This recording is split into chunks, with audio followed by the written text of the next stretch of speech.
It is Wednesday, 27th May of 2020. Windows 10 2004 is finally out to the public. Let me go check in updated security to see if I have it. Oh no, what's this? It hasn't rolled out to my computer. I waited all day until like 7 o'clock.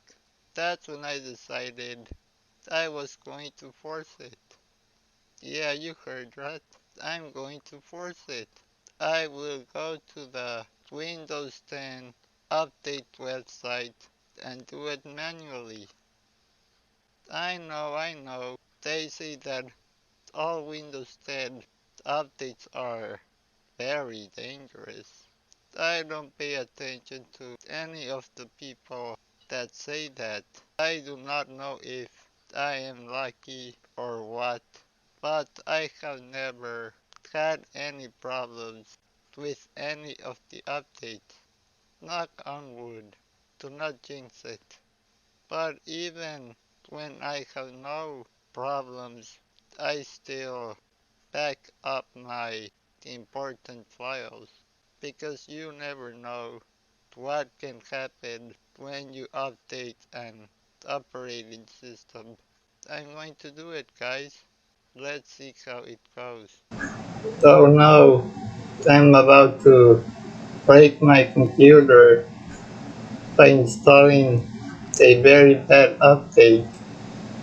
Then I'm gonna start so you guys can see everything is okay. So I'm just gonna press next and it did not come to me. I went to the website and downloaded it.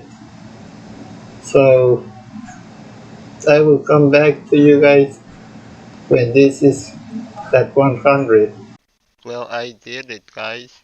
I am in version 2004. The whole process took about an hour. The first part was like 45 minutes, and you can use your computer while it is downloading it.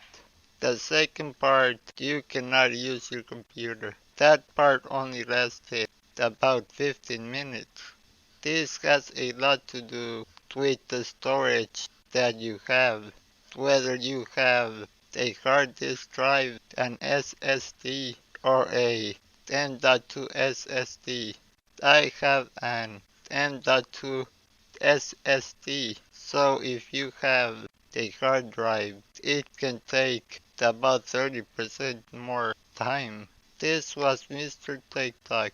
If you guys want a video about my new favorite features, let me know in the comments. Thank you for watching our video. If you like it, please subscribe.